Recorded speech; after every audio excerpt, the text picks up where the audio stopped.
of minutes, and we can see now behind me the charred remains of the fleet of community ambulances that had been impacted and targeted in yesterday's incident. And if we go up to the window... Breaking news out of North London. A shocking arson attack targeting Jewish community ambulances has raised serious fears across the UK. Police are now investigating possible links to an Iran-backed group, as warnings grow over escalating threats on British soil. In this video, we break down exactly what happened, what authorities are saying, and why this could signal something much bigger. Make sure you like the video, subscribe to the channel, and turn on notifications, because we're bringing you the latest updates on stories that matter as they happen.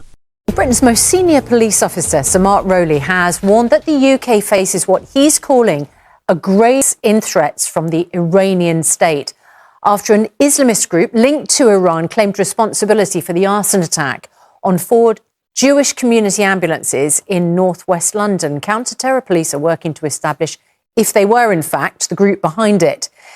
He also said the Jewish community had been increasingly targeted in recent years. Arson Attack is at the scene of the attack for us this morning, and whoever is responsible is still at large. Arson, what more can you tell us about how this investigation is progressing? Now the police cordon has indeed been lifted, we are able to get as close as we possibly can to the scene behind me. You can really smell now the kind of acrid leftovers from what happened yesterday, that awful incident unfolding within a matter of minutes. And we can see now behind me the charred remains of the fleet of community ambulances that had been impacted and targeted in yesterday's incident. And if we go up to the windows of those who live nearby, you can see the way they have been boarded up because the glass has been shattered. We have already spoken to a father who has come to pick up his 21-year-old daughter because she is so afraid of remaining here and staying nearby. As for the investigation, as you referenced there, Ed, we know now this is being treated as an anti-Semitic crime, but we do know this is being led by counter-terror police who are yet to make any arrests, but we have been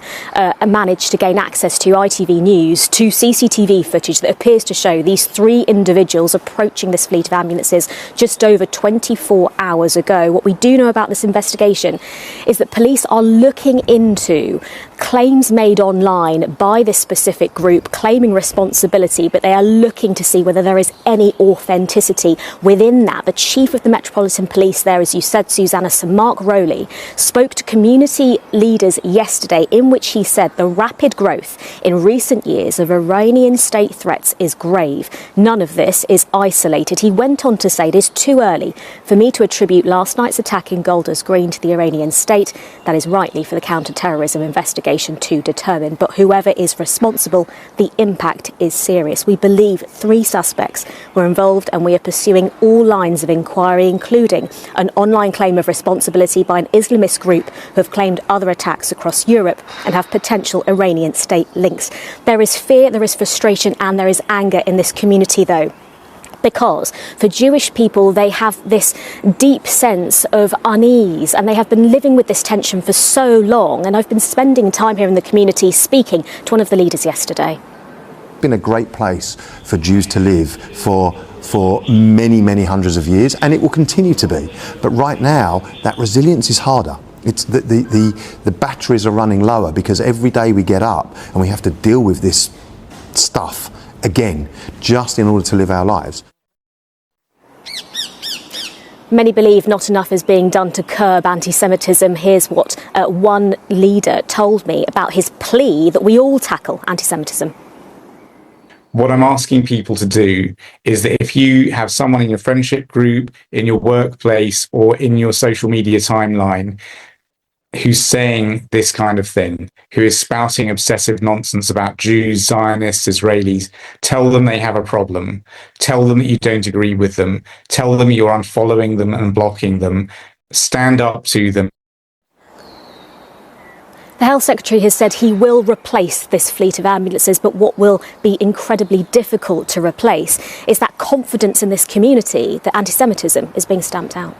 The chief police officer in the country says Iranian state threats are on the increase. Obviously, we saw the attack on the Jewish charity ambulances. But again, is this stating the obvious, Kevin? Yeah, of course, there have been arrests in a previous case, which may or may not be linked to this one, on people, Iranians accused of spying on Britain's Jewish community. But you've got to wonder, it's quite clear the torching of 4 ambulances of the Jewish charity is anti-Semitic. It's been inquiries conducted by the anti-terror police, although they haven't yet designated it a terror threat. And there is a danger. And we always feared, with the start of the war in the Middle East, with Trump and Netanyahu attacking Iran and Britain not taking part, but then allowing bases to be used, that we would somehow be going to suffer a blowback. We don't quite know the extent yet, but you've got to be very wary, you've got to be very suspicious. Reinforce urgency, engagement, and community action. This is a developing story with serious implications, not just for one community, but for national security across the UK. What do you think about this incident and the growing concerns around foreign-linked threats? Drop your thoughts in the comments below. We want to hear your perspective. If you found this breakdown informative, hit that like button, subscribe, and share this video to keep others informed. And don't forget to turn on notifications so you never miss the latest updates. Stay informed, stay aware. We'll see you in the next one.